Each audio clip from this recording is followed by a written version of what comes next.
ஒரு ஊரில் ஒரு ராஜா இருந்தார். பெரிய அரண்மனையில் தான் இருக்கிறார். எல்லா வசதியும் இருந்தது. இருந்தாலும் அவர் எல்லாரும் சொல்கிறது எப்படி தெரியுமா? பிச்சைக்கார ராஜா. அப்படி ஒரு பேர் அவருக்கு நிலச்சி போச்சு. ஜனங்களும் சரி, மற்ற தேசங்களில் உள்ளவங்களும் சரி, அவர் அந்த பேர் சொல்லியே குறிப்பிடுறது வழக்கமாக போட்டுது. இது அவருக்கு ரொம்ப கவலையாக போச்சு. என்ன இது, நம்மளை தேடி வர்றவங்களுக்கெல்லாம் நாம் சோறு போடுறோம். நம்ம புகழ்ந்து பாடல் ஏற்றி கொண்டு வர்ற புலவர்களுக்கெல்லாம் அவங்க எப்படி வந்தாலும் ஒருவேளை சோறு போடணுங்கிறது உத்தரவு. இவ்வளவுலாம் செஞ்சும் நம்மளை போய் பிச்சைக்கார ராஜான்னு எல்லாரும் சொல்கிறாங்களே, அது ஏன்?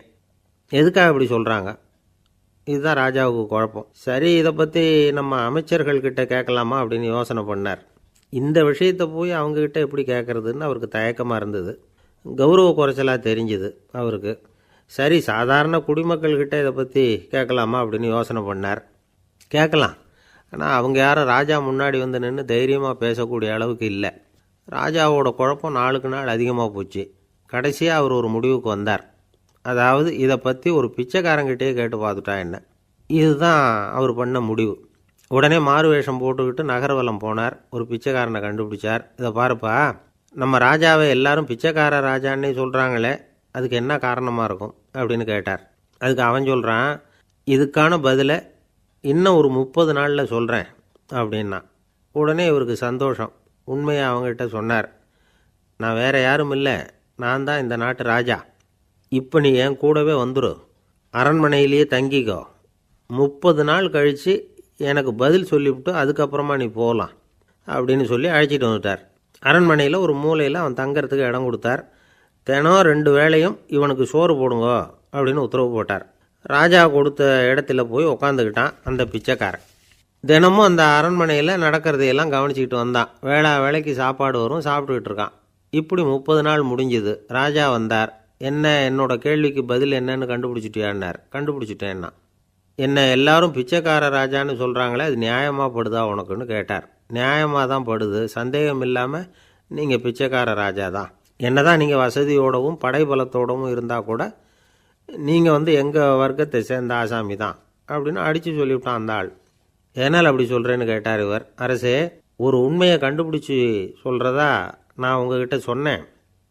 நீங்கள் ராஜ பரம்பரைன்னா உடனே உங்கள் கழுத்தில் கிடக்கிற முத்து மாலையை கழட்டி பரிசாக கொடுத்துருப்பீங்க, பொன்னையும் மணியையும் கொடுத்துருப்பீங்க. ஆனால் நீங்கள் அப்படி செய்யலை. என்னை ஒரு மூலையில் உட்கார வச்சு 2 வேளை சோறு போட சொன்னீங்க. உங்களை தேடி யார் வந்தாலும், யார் பாராட்டி பேசினாலும் அல்லது பிரச்சனைகளை சொன்னாலும் நீங்கள் செய்கிற ஒரே காரியம் சோறு போடுறது தான். பிச்சைக்காரனுக்கு சோறு மட்டும்தான் உலகம். உங்கள் விஷயத்துலேயும் நீங்கள் அப்படி தான் நினைக்கிறதாக தெரியுது. நல்லா கவனிங்க. எந்த ஒரு பிரச்சனைக்கும் சோறு தான் முடிவுன்னு நினைக்கிறீங்க பாருங்கள். நீங்கள் சந்தேகமில்லாத எங்களை சேர்ந்த ஆள் தான் அப்படின்னு விட்டான் அந்த பிச்சைக்காரன். அதுக்கப்புறம் தான் அந்த ராஜா தன்னுடைய தவறுகளையெல்லாம் திருத்திக்கிட்டாரான். பசின்னு வர்றவங்களுக்கு சோறு தான் போடணும், அது தப்பு இல்லை. பாராட்ட வர்றவங்களுக்கெல்லாம் சோத்தையே போட்டு அனுப்புனா இப்படி தான் பேர் வரும். எனக்கு தெரிஞ்ச ஒருத்தர் தினமும் யாராவது ஒருத்தரை தன் வீட்டுக்கு அழைச்சிட்டு போவார், சாப்பாடு போட்டு அனுப்புவார். முன்னறிவிப்பு இல்லாமல் திடீர்னு ஒரு விருந்தாளியோட வீட்டில் போய் இவர் நிற்கிறது வழக்கம். அந்த அம்மாவும் இவருக்காக தயார் பண்ணி வச்சுருந்ததை இவர் அழைச்சிட்டு வந்திருக்கிற விருந்தாளிக்கு போட்டுருவாங்க. விருந்தாளி சாப்பிட்டுட்டு போனதுக்கப்புறம் இவர் மனைவிகிட்ட உனக்கு சிரமம் வேணாம் அப்படின்னு சொல்லிவிட்டு பக்கத்தில் உள்ள ஒரு ஹோட்டலுக்கு போய் காசு கொடுத்து சாப்பிட்டுட்டு வந்துடுவார். பல நாள் இப்படி நடக்கும். ஒரு நாள் அவரை தனியாக கூப்பிட்டுக்கிட்டு போய் ஏன் இப்படி பண்ணுறீங்கன்னு கேட்டோம். அதுக்கு அவர் சொல்கிறாரு, எங்கள் வீட்டு சாப்பாட்டிலேருந்து தப்பிக்கிறதுக்கு எனக்கு வேறு வழி எதுவும் தெரியல சார், அதனால தான் இப்படி பண்ணிகிட்ருக்கிறேன் அப்படின்னார் ரொம்ப பரிதாபமாக. எது ரொம்பவும் கஷ்டமான காரியம் அப்படின்னு கேட்டார் ஒருத்தர். ஒருத்தருக்கு ஒருத்தர் சண்டை போடாமல் இருக்கிறது தான் ரொம்ப கஷ்டமான காரியம் அப்படின்னு தோணுது. ஒரு நாட்டுக்கும் இன்னொரு நாட்டுக்கும் சண்டை, நாட்டுக்குள்ளேயே ஒரு குரூப்புக்கும் இன்னொரு குரூப்புக்கும் சண்டை. ஏன் சண்டை போட்டுக்கிறீங்கன்னு கேட்டு பாருங்கள். நாங்கள் சமாதானத்துக்காக தான் சண்டை போட்டுக்கிறோம் அப்படிம்பாங்க. வாழறதுக்காக பிறந்த மனுஷன் லட்சியத்துக்காக உயிரை விட தயார் அப்படின்னு சொல்லிகிட்டு இருப்பான். அப்படி உயிரை விடுறவங்கள நாமளும் பாராட்டுவோம். ஆனால் ஒன்றுமில்லாத விஷயங்களுக்கெல்லாம் சண்டை போடுறவங்களெல்லாம், அப்படிப்பட்டவங்களையும் சரி உயிரை விடுறவங்களையும் சரி என்னென்னு சொல்கிறது, யுத்தங்களாலேயும் சண்டைகளாலேயும் நாம் அடையிறது என்னங்கிறது ஒரு பக்கம் இருக்கட்டும், இழக்கிறது என்ன தெரியுமா? ஏராளமான உயிர்கள். ரத்தம் சிந்துறதுக்கு நான் தயார் அப்படின்னு மார்தட்டி சொல்லலாம். ஆனால் ரத்தம் சிந்தினா உயிர் காத்துக்கிட்டு இருக்க தயார் இல்லை. அதாவது உயிர் வந்து நமக்காக காத்துக்கிட்டு இருக்க தயார் இல்லை. இழக்கிற ரத்தத்தை ஈடுகட்டினா தான் உயிரை காப்பாற்ற முடியும். அதனால் இது சம்மந்தமாக ஆராய்ச்சி செய்கிற கட்டாயம் ஏற்பட்டு போச்சு. அதோட விளைவாக புதுசாக ஒன்றை கண்டுபிடிச்சிருக்கிறாங்க. அதுதான் செயற்கை ரத்தப்பொடி. இப்போ இந்த திடீர் சாம்பார் பொடி, திடீர் ரசப்பொடி, திடீர் காப்பி பொடி இப்படிலாம் சொல்கிறோம்ல, அது மாதிரி இது திடீர் ரத்தப்பொடி. இஸ்ரேல் வந்து ஒரு சின்ன நாடு, மக்கள் தொகை குறைச்சல், அதோட போர்கள் வேறு. அதனால் காயம்பட்டவங்களை காப்பாற்றியே தீர வேண்டிய கட்டாயம். காப்பாற்றணும்னா ரத்த இழப்பை தடுக்கணும். அப்படின்னா உடனடியாக புது ரத்தம் செலுத்தி ஆகணும். திடீர்னு ரத்தம் வேணும்னா எங்கே போகிறது? அதுவும் கிடைக்கிற ரத்தம் சேர்கிற குரூப்பாக இருக்கணும். ஒரு வேடிக்கை பார்த்தீங்களா, நான் வேறு குரூப்பு நீ வேறு குரூப்புன்னு இவன் சண்டை போடுறான். இதில் அடிபட்டவனுக்கு ரத்தம் கொடுக்க போனால் அதுலேயும் அது வேறு வேறு குரூப்பாக இருக்குது. அது ரத்தமும் வேறு வேறு குரூப்புன்னு சொல்லிகிட்டு இருக்குது. எந்த குரூப்பு ரத்தம் வேணும்? அது உடனடியாக கிடைக்கலன்னா என்ன பண்ணுறது? இப்படிப்பட்ட கஷ்டம்லாம் நமக்கு வந்துடுது. இதுக்காக தான் விஞ்ஞானிகள் இந்த ரத்த பொடியை கண்டுபிடிச்சிருக்கிறாங்க. அதாவது ஒரு ஆள் அடிபட்டு போட்டான்னு வச்சுங்களேன், அவனுக்கு ரத்தம் கிடைக்கல. உடனே என்ன பண்ணலாம்? இந்த சுத்தப்படுத்தப்பட்ட தண்ணீரை கொஞ்சம் எடுத்துக்க வேண்டியது, அதில் இந்த ரத்த பொடியை கரைக்க வேண்டியது. இப்போ இந்த செயற்கை ரத்தம் வந்து தயாராகிட்டுது. இதை அந்த ஆள் உடம்புல ஏற்றி விட்டுற வேண்டியது. இயற்கையாக நம்ம உடம்பில் இருக்கிற ரத்தம் என்னென்ன வேலை செய்யுதோ அதே வேலையை இதுவும் செய்யும். அதாவது ஆக்சிஜனை உடம்புல எல்லா இடத்துக்கும் எடுத்துகிட்டு போகுது. அந்த வேலையை இந்த செயற்கை ரத்தமும் செஞ்சுருது. ஆனால் ஒரு விஷயம், இந்த செயற்கை ரத்தம் ஒரு அவசரத்துக்கு தான் உபயோகப்படுத்தலாம், ஒரு முதல் உதவி மாதிரி. அதை அப்படியே நிரந்தரமாக விட்டுற முடியாது. பின்னாடி வந்து தேவையான குரூப்பு உண்மையான ரத்தம் கிடைச்ச உடனே அதை செலுத்திக்கணும். உண்மையான ரத்தத்தை 20லேருந்து 40 நாள் வரைக்கும் தான் பாதுகாக்க முடியும். அதுவும் குளிர்பதன பெட்டியில். அதுக்குள்ளே உபயோகப்படுத்தலைன்னா அது வீணாக போயிடும். இந்த ரத்த பொடி அப்படி இல்லை, எவ்வளோ நாள் வேணும்னாலும் அப்படியே வச்சுருக்கலாம். குளிர்பதன பெட்டியும் தேவையில்லை. ஆனால் ஒன்று, இது தண்ணியில் கலந்து செயற்கை ரத்தமாக ஆக்கிவிட்டா அதோட வலு 72 மணி நேரம் தான், அதாவது 3 நாள். அதுக்குள்ளே அந்த ஆசாமியை எங்கேயாவது ஆஸ்பத்திரிக்கு தூக்கிட்டு போய் உண்மையான ரத்தத்தை கொடுத்துடணும். சண்டையில் அடிபடுறவங்க, சாலை விபத்தில் அடிபடுறவங்க, இவங்களுக்கெல்லாம் அவசரத்துக்கு கை கொடுத்து உதவுறது இந்த செயற்கை ரத்த பொடி. அதுக்கப்புறம் நாம் கொடுக்குற ரத்தம் தான் அவங்கள காப்பாற்றணும். இன்றைக்கி வந்து ரத்தத்தை தானமாக கொடுக்க தயாராக இருக்கிற நல்ல உள்ளங்கள் ஏராளம். எவ்வளவு ஆக்சிடெண்ட்டு, ஆப்ரேஷன், இதில் சம்மந்தப்பட்டவங்களை வந்து காப்பாற்றுறது நாம் தானமாக கொடுக்குற ரத்தம் தானே. ஒரு ஆக்சிடெண்ட்டு, ஒரு ஸ்கூட்டர் ஒரு ஆள் மேலே மோதி விட்டுது, பார்த்து வரக்கூடாதா அப்படின்னா அந்த ஆள், நீ தான் பார்த்து நடக்கணும், ஏன்னா 20 வருஷமாக நான் அந்த ஸ்கூட்டரை ஓட்டிகிட்டு இருக்கிறேன் அப்படின்னானா இவன். இதுக்கு அவன் சொன்னானா, நீ தான் பார்த்து ஓட்டணும், ஏன்னா 40 வருஷமாக நான் இப்படி நடந்துக்கிட்டு இருக்கிறேன் அப்படின்னானா. ஒரு பெரிய பியானோ கலைஞர் வியன்னாவில் இருந்தார். ரொம்ப புகழ்பெற்ற இசை கலைஞர் அவர். இங்கிலாந்து மகாராணி விக்டோரியா அவருடைய சங்கீதத்தை கேட்கணும்னு ஆசைப்பட்டாங்க. அவரை அரண்மனைக்கு கூப்பிட்டாங்களாம். பியானோ வாசிக்க சொல்லி கேட்டாங்களாம். இவரும் ரொம்ப பிரமாதமாக வாய்ச்சி காட்டியிருக்கார். உடனே பாராட்டி பரிசுகள்லாம் கொடுத்து அனுப்புனாங்களாம். அந்த இசையை கேட்குறதுல அரசிக்கு ரொம்பவும் ஆர்வம் உண்டு. அதனால் அதுக்கப்புறமும் அந்த கலைஞர் அடிக்கடி அரண்மனைக்கு வர வேண்டிய அவசியம் ஏற்பட்டது. ஏன்னா அரசி கூப்பிட ஆரம்பித்தாங்க. இவர் போகணும், அங்கே இசை நிகழ்ச்சி நடத்தணும். இவர் அங்கே பாடி வாசிக்கிறது உண்டு. ஒரு தடவை வந்து மகாராணி அவரை பார்த்து, உங்கள் நாட்டு தேசிய கீதம் பாடுங்களேன் அப்படின்னு கேட்டாங்களாம். உடனே அவர் தன்னுடைய நாடான ஆஸ்திரியாவின் தேசிய கீதத்தை பாடியிருக்கிறார். அவர் பாட ஆரம்பித்த உடனே மகாராணி எழுந்திரிச்சு நின்னாங்களாம். அதுக்கு மரியாதை செலுத்துகிற நோக்கத்தோடு பாட்டு முடிகிற வரைக்கும் அப்படியே நின்றுக்கிட்டு இருந்தாங்களாம். இதுதான் அந்த அரசியினுடைய பெருந்தன்மை. அதாவது நாட்டுப்பற்றுங்கிறது அந்த அளவுக்கு அப்படி இருக்கணும். இப்படி ஒரு அரசியே நம்ம நாட்டு தேசிய கீதத்துக்கு எழுந்திரிச்சு நின்று மரியாதை செலுத்துகிறாங்க அப்படிங்கிறத புரிஞ்சிக்கும் பொழுது அந்த முதிய கலைஞரின் மகிழ்ச்சிக்கு அளவே இல்லையாம். அதுக்கப்புறம் அந்த பியானோ கலைஞர் ஒரு நாள் தன்னுடைய நண்பர் ஒருத்தர்கிட்ட பேசிக்கிட்டு இருந்தாராம். அப்போ சொன்னாராம், மகாராணியார் வந்து எனக்கு எவ்வளவோ பரிசுகள்லாம் கொடுத்துருக்குறாங்க. ஒரு தடவை எனக்கு வைரக்கல் பதித்த அணி ஒன்றை கூட பரிசாக கொடுத்தாங்க. ஆனால் அதை விட உயர்ந்த விலை மதிக்க முடியாத அணி என்ன தெரியுமா? நான் என்னுடைய நாட்டு தேசிய கீதத்தை நான் பாடுறப்போ அவங்க எழுந்திரிச்சு நின்று மரியாதை செலுத்தினாங்களே, அதுதான் எனக்கு கிடைச்ச மிகப்பெரிய பரிசு அப்படின்னாராம். எனக்கு தெரிஞ்ச சங்கீத வித்வான் ஒருத்தர் இருக்கார். சமீபத்தில் ஒரு நாள் அவரை பார்த்தேன். எப்படி போயிட்டுருக்கு உங்கள் தொழில் அப்படின்னு கேட்டேன். ரொம்பவும் வித்தியாசமாக போயிட்டுருக்குங்க அப்படின்னார். என்ன சொல்கிறீங்க அப்படின்னேன். முன்னாடியெல்லாம் நான் பாடினா எதிரில் இருக்கிறவங்க தான் எழுந்திரிச்சு போயிட்டு இருந்தாங்க. இப்போ எப்படின்னா நான் பாட ஆரம்பிச்சுட்டா உடனே பக்கவாத்தியக்காரனே எழுந்திரிச்சு போயிடுறான் அப்படின்னார் ரொம்ப வேதனையோட. ஒரு ஜென் துறவி, அவருக்கு ரொம்ப வயசாகிட்டுது, கடைசி காலம். நண்பர்களெல்லாம் கூப்பிட்டார். நண்பர்களே, நான் வித்தியாசமான முறையில் சாகணும்னு ஆசைப்பட்றேன், அதுக்கு ஏதாவது யோசனை சொல்லுங்களேன் அப்படின்னு கேட்டாராம். நண்பர்கள் சிரித்தாங்க. என்ன பேச்சு பேசுகிறீங்க, சாவறதுங்கிறது என்ன விளையாட்டுத்தனமான காரியமா அப்படின்னு கேட்டிருக்காங்க. அந்த துறவி கொஞ்ச நேரம் யோசனை பண்ணார். அப்புறம் கேட்டாராம், இது வரைக்கும் யாராவது நடந்துக்கிட்டே இறந்துருக்குறாங்களா அப்படின்னாராம். எல்லாரும் இல்லைன்னாங்களாம். ஒருத்தர் மட்டும் சொல்லியிருக்கார், அப்படியும் ஒருத்தர் இறந்துருக்கிறதாக ஒரு கதையில் படிச்சிருக்கிறேன், ஒரு ஞானியால் தான் அப்படியெல்லாம் செய்ய முடியும் அப்படின்னு அவர் சொன்னாராம். சரி, அப்படின்னா அந்த முறை நமக்கு வேணாம், நின்றுக்கிட்டே யாராவது உயிரை விட்டுருக்காங்களா அப்படின்னு விசாரித்தாராம். அப்படியும் ஒருத்தர் இறந்துருக்கிறார் அப்படின்னாங்களாம். மறுபடியும் அந்த துறவி யோசனை பண்ணியிருக்கிறார். ஏதாவது வித்தியாசமான முறையில் நாம் போகணும் அப்படிங்கிறது அவருடைய விருப்பம். மனிதன் எப்படி வாழ்கிறானோ அப்படி இறப்பது தான் நல்லது. சரி, யாராவது தலைகீழாக யோகம் செய்யும் நிலையில் இறந்துருக்கிறாங்களா அப்படின்னு விசாரித்தாராம். நண்பர்கள் சிரித்தாங்க. தலைகீழாக நின்னபடி இறந்ததாக நாங்கள் கேள்விப்பட்டதே இல்லை, அது முடியாத காரியம் அப்படின்ட்டுருக்காங்க. இப்போ அந்த துறவிக்கு திடீர்னு உற்சாகம் வந்துட்டுது. உடனே எழுந்திரிச்சார், தலைகீழாக நின்னார், அப்படியே உயிரை விட்டுட்டார். அவ்வளோதான். அந்த மடாலயத்தில் ஒரே குழப்பம், எப்படி அவரை கீழே இறக்கி படுக்க வைக்கிறது அப்படின்னு புரியல. இப்படி உயிர் விடுறதை பற்றி அவங்க இது வரைக்கும் கேள்விப்பட்டதும் இல்லை.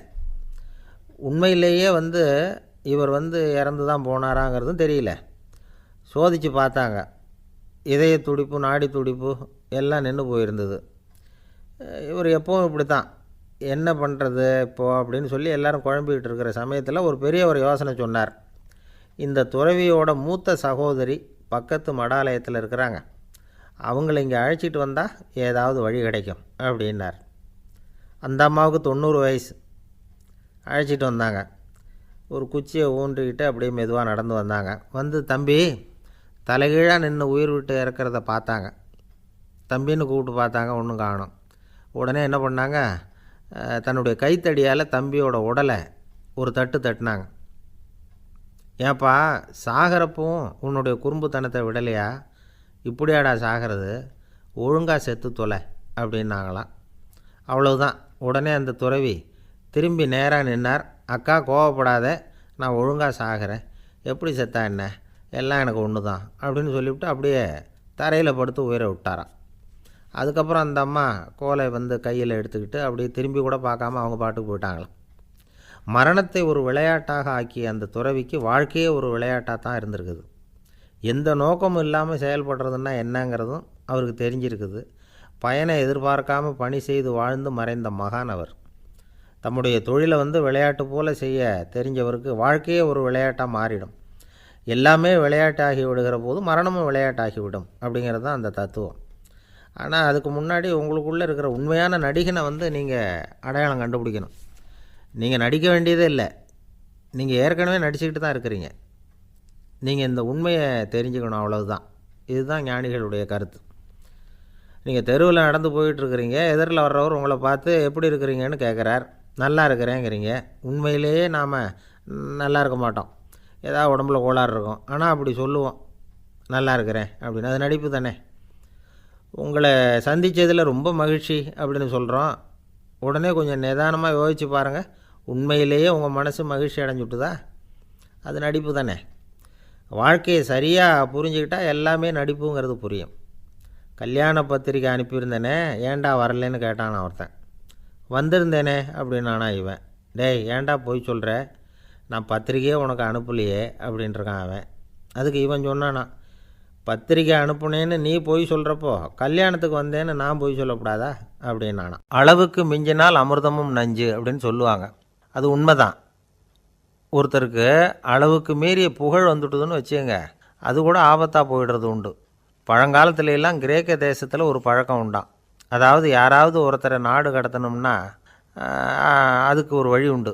அதாவது ஒருத்தரை நாடு கடத்தணும்னு மக்கள் விரும்புகிறாங்கன்னு வச்சுங்களேன், அவர் பேரை ஒரு மண்பாண்ட ஓட்டுச்சில்லில் எழுதி அதை ஒரு குறிப்பிட்ட பொது இடத்துல போட்டுற வேண்டியது, அவ்வளவுதான். இது மாதிரி பல பேர் போட்டுக்கிட்டே இருப்பாங்க. எல்லாம் அப்படியே குவிஞ்சு போயிடும். அந்த ஓட்டாஞ்சில்லு குவியலில் யாருடைய பேர் அதிகமாக இருக்குதோ அந்த நபரை ஒரு 10 ஆண்டுகள் நாடு கடத்தி விடுவாங்க. இது அந்த ஊர் வழக்கமாக. ஒரு நாள் அந்த குவியலுக்கு பக்கத்தில் ஒரு ஆள் நின்றுக்கிட்டு இருக்கிறான். அவன் கையில் ஒரு ஓட்டாஞ்சில்லு வச்சுருக்கிறான். அதில் யாரோட பேரையோ எழுதணும், எழுதி அந்த இடத்துல போடணுங்கிறது அவன் ஆசை.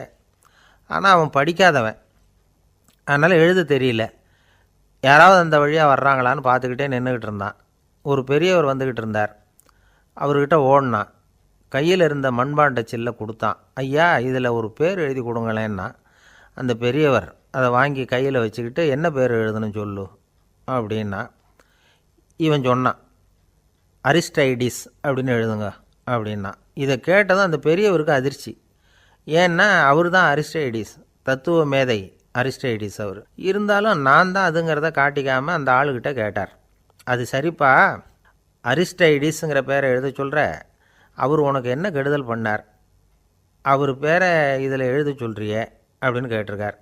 அதுக்கு இவன் சொன்னானா, அவர் எனக்கு எந்த கெடுதலும் பண்ணலை, அவரை நான் பார்த்தது கூட இல்லை அப்படின்ட்டுருக்கான். அப்புறம் எதுக்காக அவரை நாடு கடத்தணும்னு நீ ஆசைப்படுற அப்படின்னு கேட்டிருக்கார். இப்போ அந்த ஆள் சொல்கிறான், அரிஸ்டைடஸை பற்றி எல்லாரும் பேசுகிறாங்க, அவர் ரொம்ப நல்லவர், அவர் ஒரு பெரிய அறிவாளிங்கிறாங்க, அவர் ஒரு பெரிய வள்ளல், பேரறிஞர், இப்படி எல்லாரும் சொல்கிறத கேட்டு கேட்டு எனக்கு ரொம்ப அலுத்து போயிட்டுது, அதனால தான் வெறுப்பாயிட்டேன் அப்படின்னு நானும். இதிலேருந்து என்ன தெரியுது? நாம் நல்லவனாக இருக்கிறதுல ஒன்றும் இடைஞ்சல் இல்லை. ஆனால் நம்மளை நல்லவன் எல்லாரும் சொல்ல ஆரம்பிச்சிட்டாங்கன்னு வச்சுக்கோங்க, அப்போ இடைஞ்சல் ஆரம்பம்னு அர்த்தம். எதுவுமே அளவுக்கு மிஞ்சி போகாமல் பார்த்துக்க வேண்டியது ரொம்ப அவசியம். அளவுக்கு அதிகமாக ஆசைப்படாதவங்களில் ஆப்ரஹாம் லிங்கனும் ஒருத்தரான். அவர் ஒரு தடவை தன்னுடைய நண்பர்கள்கிட்ட பேசிக்கிட்டு இருந்தாராம். ஒருத்தர் கேட்டிருக்கார், ஒரு மனுஷனுக்கு கால்கள் எவ்வளோ உயரம் இருக்கணும் அப்படின்னு கேட்டாராம். இதுக்கு ஆப்ரஹாம் லிங்கன் சொன்னாராம், அது என்ன, இடுப்புலேருந்து தரையை தொடுற அளவுக்கு உயரம் இருந்தால் போதும் அப்படின்னாராம். ஒரே ஒரு ஊரில் ஒரு ராஜா இருந்தார். அவர் பேரில் மக்களுக்கு ரொம்ப மரியாதை. அவ்வளவு நல்லா ஆட்சி புரிஞ்சிக்கிட்டு வந்தார். அவருக்கு வயசாகிட்டுது. அதனால் ஒரு நாள் அமைச்சரை கூப்பிட்டார். இதை பாருங்கள், எனக்கு வயசாகிட்டுது, அதனால் இந்த அரச பொறுப்பையெல்லாம் நீங்கள் ஏற்றுக்குங்க அப்படின்னார். அதுக்கப்புறம் ராணியை கூப்பிட்டார். வா, நாம் இனிமேல் இங்கே இருக்க வேணாம், காட்டுக்கு போய் தவம் பண்ணலாம் அப்படின்னு கூப்பிட்டார். இந்த செய்தி மக்களுக்கு அறிவிக்கப்பட்டது. மக்கள் உடனே கூட்டமாக அரண்மனைக்கு வர ஆரம்பிச்சிட்டாங்க. மன்னரை போய் பார்க்குறாங்க. அரசே, தாங்கள் எங்களுக்கு தந்தை மாதிரி, நீங்கள் காட்டுக்கு போயிட்டால் நாங்கள்லாம் இங்கே எப்படி இருக்க முடியும்? எங்களுக்கெல்லாம் எந்த துன்பமும் இல்லாமல் பார்த்துக்கிட்டு வர்றீங்க. இது மாதிரியான ஒரு அரசாட்சி இல்லைன்னா மக்கள் வாழ்ந்து என்ன பயன் அப்படின்னாங்க. இருந்தாலும் என்ன பண்ணுறது, வயசாயிட்ட காரணத்தினால இந்த முடிவுக்கு வர வேண்டியிருக்குது அப்படின்னாரா ராஜா. அப்படின்னா நீங்கள் காட்டுக்கு போக வேணாம், நாங்கள் போகிறோம். நாங்கள் அங்கே போய் தவம் பண்ணுறோம், வழிபாடு பண்ணுறோம், கடவுள் வருவார், அவர்கிட்ட வரம் வாங்கிட்டு வந்துடுறோம் அப்படின்னாங்களாம். அப்படி சொல்லிவிட்டு உடனே எல்லோரும் காட்டுக்கு போனாங்க. நாட்டு மக்கள் எல்லாரும் ஒட்டு மொத்தமாக காட்டில் உட்காந்துக்கிட்டு தவம் பண்ணுறதை பார்த்தார் கடவுள். உடனே புறப்பட்டு வந்தார். எல்லோரும் இப்படி உட்காந்துருக்குறீங்களே, என்ன வேணும் உங்களுக்கு அப்படின்னு கேட்டார். உடனே மக்கள் எல்லாரும் ஒரு குரலில் சொன்னாங்க, சுவாமி, எங்கள் மன்னன் ரொம்ப நாளைக்கு நல்லபடியாக இருக்கணும், அவர் மகிழ்ச்சியாகவும் உடல் நலத்தோடும் இருந்தால் தான் நாங்கள் அமைதியாக வாழ முடியும் அப்படின்னாங்க. சரி, அதுக்கு என்ன செய்யணும் அப்படின்னார் ஆண்டவன். எங்கள் மன்னருக்கு இன்னும் ஒரு 100 வருஷம் ஆயுளை கொடுங்க அப்படின்னாங்க. அவ்வளவு தானே, சரி அப்படியே ஆகட்டும் அப்படின்னு சொல்லிவிட்டு ஆண்டவன் போயிட்டார். மக்கள் மகிழ்ச்சியோடு திரும்பி வந்தாங்க. மன்னா, கடவுள் வரம் கொடுத்துட்டார், நீங்கள் 100 வருஷம் வாழ போகிறீங்க அப்படின்னாங்க. இதை கேட்டதும் ராணி ராஜாவை வணங்கி, நான் தவம் செய்ய போகிறேன் அப்படின்னு புறப்பட்டாங்க. உடனே மக்கள் என்ன நினச்சாங்க தெரியுமா?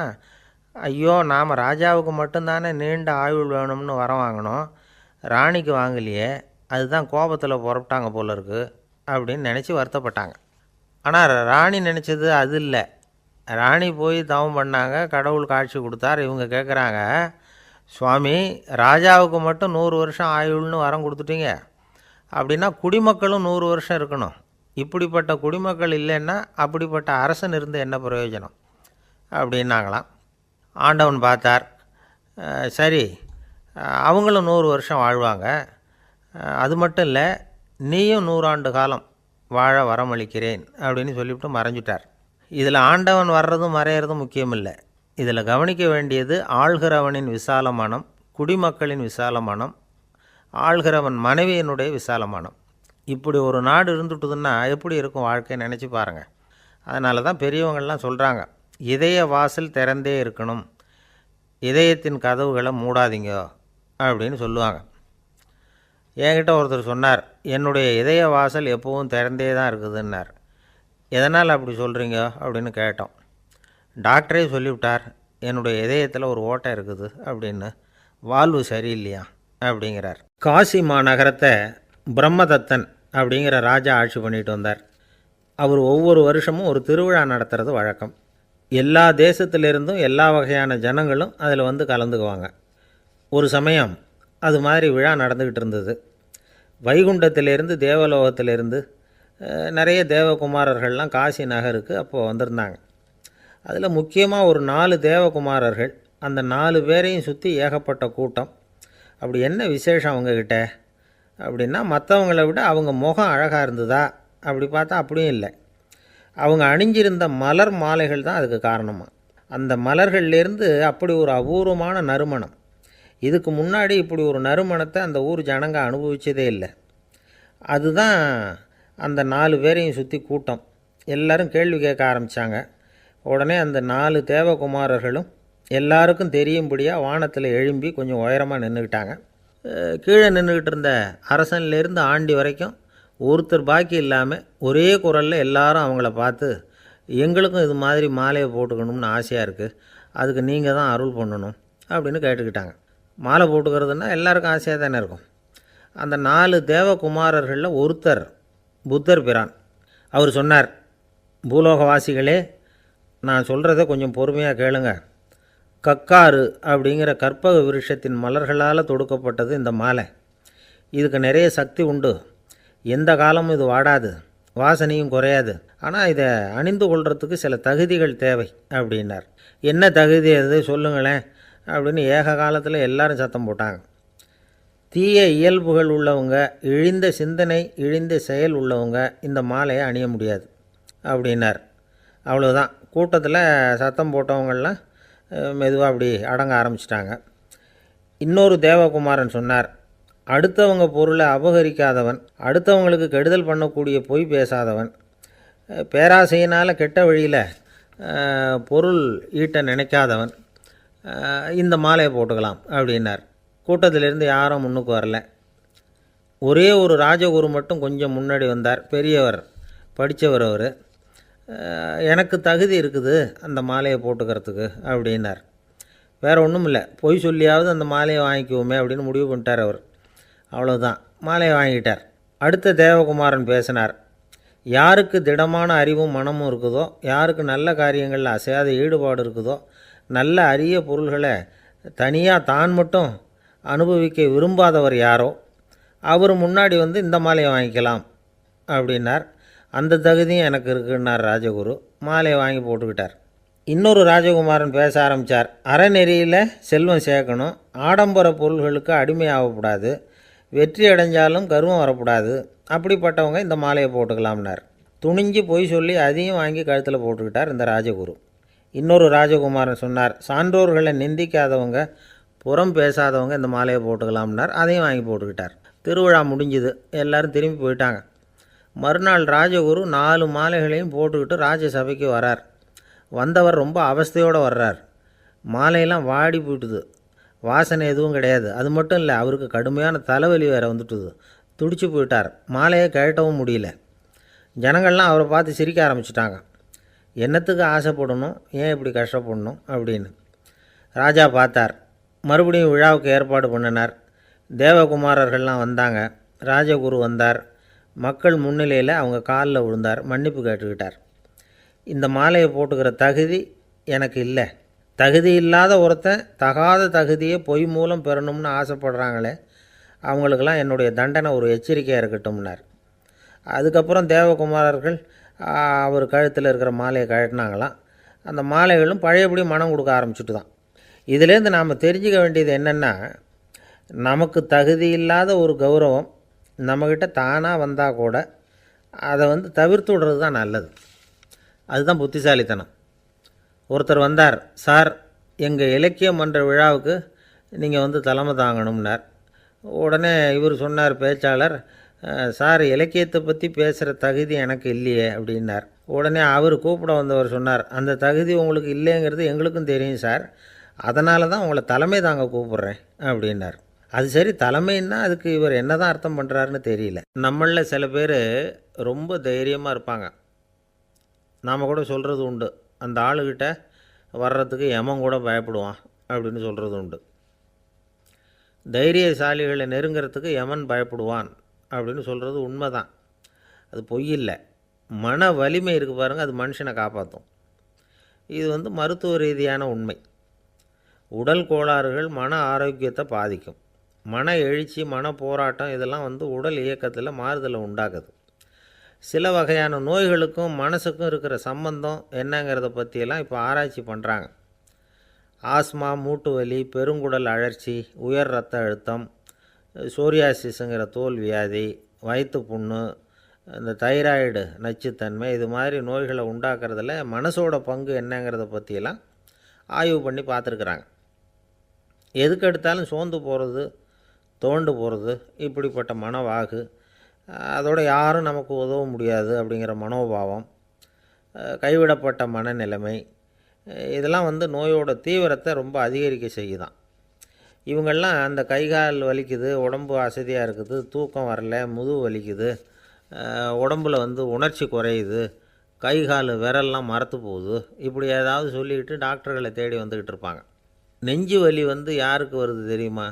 பதற்றம், போட்டி மனப்பான்மை, அளவுக்கு அதிகமான வேகம், துடிப்பு, பேராசை, எதுலேயும் கட்டுப்பாடு, நேரம் தவறாமை, அப்புறம் இதெல்லாம் வந்து உள்ள மனவாக உள்ளவங்க இருக்கிறாங்கல்ல, அவங்க பெரும்பாலும் நெஞ்சு வலிக்கு ஆளாயிடுறாங்களாம்.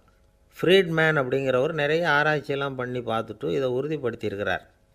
அவர் பண்ணின ஆராய்ச்சியில் என்னெல்லாம் தெரிய வந்தது தெரியுமா? பொறுப்பு அதிகம் உள்ளவங்களுக்கு கண்டிப்பாக இரத்த அழுத்தம் வரும், அதிகமாக இருக்குமா. அதே மாதிரி கண்டிப்பாக இருக்கிறாங்கல்ல, அவங்களுக்கும் இரத்த அழுத்தம் அதிகரிக்குமா. இரத்த அழுத்தம் தனக்கு அதிகமாக இருக்குங்கிறத தெரிஞ்சுக்கிட்டவங்க தலைவலி, மயக்கம், இந்த தலை சுத்தல், அசதி, இது மாதிரியான உணர்வுகளை வந்து அவங்களுக்கு வந்துடும், அது மாதிரி உணர்வு. ஆனால் உண்மை என்ன தெரியுமா? இதெல்லாம் வந்து இரத்த அழுத்தத்தினால இல்லை. இரத்த அழுத்தம் கட்டுப்பாட்டுக்குள்ளே இருந்தால் கூட இவங்க இப்படி நினைக்கிறாங்களாம். இதுக்கு காரணம் மனசு தான் அப்படிங்கிறார் அவர். சில பேர் எப்படி தெரியுமா? ஒருத்தர் வந்து மாரடைப்பால் இறந்து போனார் அப்படின்னு கேள்விப்பட்டால் போதும், இறந்து போகிறதுக்கு காரணம் இதயம்தான் அப்படிங்கிற பீதியால், இதய தளர்ச்சி அப்படிங்கிற மனநோயால் பாதிக்கப்படுறார். இவங்கெல்லாம் அடிக்கடி தங்களுடைய இதய பகுதியை தொட்டு பார்த்துக்குவாங்க, நாடியை பிடிச்சி பார்த்துக்குவாங்க, அடிக்கடி மூச்சை உள்ளுக்கு இழுத்து வெளியில் விட்டு வலி வருதா அப்படின்னு பார்த்துக்கிட்டு இருப்பாங்க. வேறு எங்கேயாவது வலிச்சா கூட நெஞ்சை வலிக்குதா அப்படின்னு பார்ப்பாங்க. நெஞ்சு வலிக்குதுன்னு கூட சில பேர் சொல்ல ஆரம்பிச்சிருவாங்க. ஆஸ்மாவுக்கும் மனசுக்கும் சம்பந்தம் உண்டு. தீர்வு காண முடியாத மன போராட்டங்கள் எல்லாத்துக்கும் அடுத்தவங்களையே சார்ந்து இருக்கிற மனநிலை, இதெல்லாம் ஆஸ்மாவினுடைய தீவிரத்தை வந்து அதிகப்படுத்திடும். பயம், இது எப்படின்னா என்ன நடக்குமோங்கிற பதற்ற நிலை, அப்புறம் இந்த பயம், இதெல்லாம் வந்து சுவாசித்தலை வந்து அதிகரிக்க செய்யுது இல்லையா. இதனால் இரத்தத்தின் காரத்தன்மை அதிகமாகி நோயின் தீவிரமும் அதிகமாகுது. மன போராட்டம், மனக்கவலை, மன இறுக்கம், இதெல்லாம் வந்து தோல் வியாதியை தூண்டி விடுதான். இது மாதிரி இன்னும் எவ்வளவோ இருக்குது. அதனால் இன்றைக்கி நமக்கு தேவை என்னென்னா மன வலிமை, மலர்ந்த முகம், இது ரெண்டும் இருந்துட்டுதுன்னா பலவிதமான நோய்கள் நம்மக்கிட்ட நெருங்கி வராது. டாக்டர் என்ன நெருங்காமல் இருக்கிறதுக்கு நான் ஒரு காரியம் பண்ணுறேன் அப்படின்னார் ஒருத்தர். அவர் என்ன அர்த்தத்தில் சொன்னார்னா, டாக்டர் வந்து அவரை நெருங்காமல் இருக்கிறதுக்கு அவர் ஒரு காரியம் பண்ணுறாராம். நண்பர்கிட்ட சொன்னார். நண்பர் கேட்டார், அது என்ன காரியம் பண்ணுற அப்படின்னு கேட்டார். தினம் ஒரு ஆப்பிள் பழம் சாப்பிட்றேன்னார் அவர். ஏன்னா ஆங்கிலத்தில் ஒரு பழமொழி சொல்லுவாங்கள்ல, an apple a day keeps doctor away அப்படிம்பாங்க. ஒரு ஆப்பிள் பழம் சாப்பிட்டா டாக்டர் விலகியே இருப்பார், டாக்டர்கிட்ட போக வேண்டிய அவசியம் இருக்காது அப்படிங்கிறதுக்காக அந்த பழமொழி சொல்கிறது.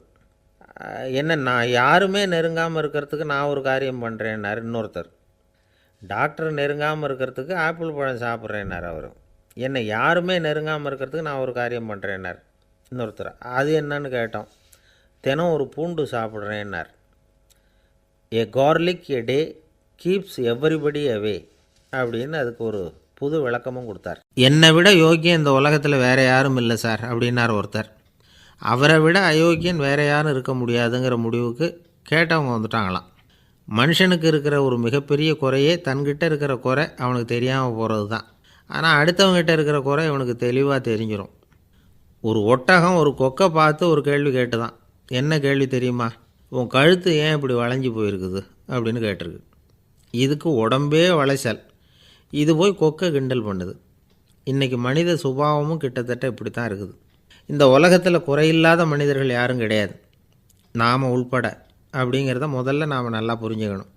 ஒரு ஊரில் ஒரு விற்பனை நிலையம் இருந்தது. செல்ல பிராணிகளை விற்பனை செய்கிற நிலையம் அது. நாய், கிளி, பூனை இப்படி நிறைய வச்சு விற்பனை பண்ணிகிட்ருக்குறாங்க. நாய்க்குட்டி விற்பனை செய்கிற பகுதியில் ஒரு சிறுவன் நின்றுக்கிட்டு இருந்தான். விற்பனை செய்கிற ஆளுக்கிட்ட விலை கேட்டுக்கிட்டு இருந்தான். அதோ இருக்குதே அந்த நாய்க்குட்டி என்ன விலை அப்படின்னு கேட்டானா. 1000 ரூபா அப்படின்னாரான். சரி, அது வேணாம், இது என்ன விலைன்றிருக்கான். 500 ரூபா அப்படின்னாரான். இந்த சின்ன பையன் கையில் வச்சுருந்தது வெறும் 50 ரூபா தான். அதனால் இதை விட குறைச்சலாக கிடைக்குமான்னு பார்த்துருக்கான். அந்த கடையில் ஒரு மூலையில் சரியாக கவனிக்கப்படாமல் ஒரு நாய்க்குட்டி படுத்து கிடந்தது. பாவமாக கத்திக்கிட்டு இருந்தது. அதை பார்த்ததுமே இவனுக்கு அது ரொம்ப பிடிச்சி போச்சு. உடனே அந்த கடைக்காரரை பார்த்து, அதுவும் அந்த மூலையில் படுத்து கிடக்குதே அந்த நாய்க்குட்டி என்ன விலை அப்படின்னு கேட்டிருக்கான். தம்பி, அது ஒரு கால் ஊனம், அதனால் அது உன்னோட குதித்து விளையாடவோ ஓடுறதோ அதால் முடியாத காரியம் அப்படின்ட்டுருக்கார் அவர். அது தெரிஞ்சு தாங்க கேட்குறேன், அதோட விலை என்ன அதை மட்டும் சொல்லுங்களேன் அப்படின்ட்டுருக்கான். தம்பி, இது கால் ஊனம் உள்ள ஒரு நாய். இதை போய் காசு கொடுத்து வாங்கிறதுக்கு யாராவது பிரியப்படுவாங்களா? இதை நான் உனக்கு இலவசமாகவே தர்றேன், எடுத்துகிட்டு போ அப்படின்னாரான். இதை கேட்டதும் அந்த சிறுவனுக்கு கோவம் வந்துட்டு தான். நீங்கள் ஒன்றும் சும்மா கொடுக்க வேணாம், இந்தாங்க 50 ரூபா, இதை வச்சுக்கிட்டு நாய்க்குட்டியை கொடுங்க அப்படின்ட்டுருக்கான். அவருக்கு ஒன்றும் புரியல, ஆச்சரியமாக இருந்தது. சரின்னு பணத்தை வாங்கிட்டு நாய்க்குட்டியை தூக்கி கொடுத்தார். அந்த சிறுவன் அந்த நாய்க்குட்டியை 2 கையாலையும் வாங்கினா, மார்போடு பிரியமாக சேர்த்து அணைச்சிக்கிட்டான். தெருவில் இறங்கி நடக்கிறான். அப்படி நடக்கும்பொழுது தான் பார்க்குறார், கடைக்காரர் ஆச்சரியமாக அவனை பார்க்குறார். அப்போ தான் அவருக்கு ஒரு விஷயம் புரியுது. அந்த சிறுவன் தெருவில் நாய்க்குட்டியை மார்போடு அணைச்சிக்கிட்டு விந்தி விந்தி நடந்து போய்கிட்டு இருக்கிறான். ஆமாம், அவனுக்கும் ஒரு கால் ஊனம். இந்த நாய்க்குட்டியை யாருமே வாங்க மாட்டாங்கன்னு நினச்சிக்கிட்டு இருந்தார். குறையுள்ள அதுக்கும் ஒரு எஜமானன் கிடச்சிட்டான். அதனால் ஊனம் ஒரு குறை இல்லை அப்படிங்கிற உண்மையை அந்த கடைக்காரர் புரிஞ்சுக்கிட்டாரான். நம்மால் ஒருத்தர் கொஞ்சம் வயசானவர், எழுந்திரிச்சு சரியாக நடக்க முடியாது, சாய்வு நாற்காலியிலேயே எப்பவும் உட்காந்துருப்பார். அவர் தனக்கு துணையாக ஒரு நாயை பக்கத்தில் வச்சுருந்தார். அதுவும் ரொம்ப வயசான ஒரு நாய், எழுந்திரிக்கவே சிரமப்படும், நடக்கவும் முடியாது. அவர் பக்கத்துலேயே இதுவும் சோர்ந்து போய் படுத்து கிடக்கும். அந்த பெரியவரை பார்க்க வந்த ஒருத்தர் கேட்டார், ஏங்க, ஒரு சின்ன பையனை உங்களுக்கு துணையாக வச்சுக்கப்படாதா? இந்த நாயை உங்களுக்கு பாதுகாப்பாக வச்சுருக்கிறீங்களே, உங்களுக்கு ஒரு ஆபத்துன்னா இது எப்படி உங்களுக்கு உதவ முடியும் அப்படின்னார். அப்போ அவர் சொன்னாராம், எனக்கு ஒரு ஆபத்துன்னா அந்த சமயத்தில் இந்த நாய் என்னை தனியாக விட்டுட்டு ஓடி போயிடாமல் இருக்கணும்ல, அதுக்காக தான் இதை நான் வச்சுருக்கிறேன் அப்படின்னாராம். ஒரு ஆள் அசையாமல் கிடக்கிறார். அவர் இருக்காரா போயிட்டாராங்கிறத எப்படி முடிவு பண்ணுறோம்? அவர் மூக்குக்கு முன்னாடி புறங்கையை வச்சு பார்க்குறோம், மூச்சு வருதா இல்லையா அப்படிங்கிறத கண்டுபிடிக்கிறதுக்காக. மூச்சுங்கிறது அவ்வளவு முக்கியமான ஒரு விஷயம். சுவாசம் இல்லைன்னா எதுவுமே இல்லை. நம்ம பூமி இருக்க அது கூட சுவாசிக்குதுங்கிறத சோவியத் விஞ்ஞானிகள் கண்டுபிடிச்சிருக்கிறாங்க. பூமிக்கு மேலே இருக்கிற மண் அடுக்கில் காற்றில் உள்ள ஆக்சிஜன் ஆக்சிகரணம் அடையுது அப்படின்னு தான் இதுவரைக்கும் எல்லோரும் நம்பிக்கிட்டு இருந்தாங்க. ஆனால் இப்போ என்ன கண்டுபிடிச்சிருக்கிறாங்கன்னா, அந்த ஆக்சிஜன் பூமிக்குள்ளே 1 கிலோமீட்டர் ஆழம் வரைக்கும் ஊடுருவி போகுதான். பூமிக்குள்ளே 2 பக்கமும் பல கிலோமீட்டர் வரைக்கும் பரவுதான்.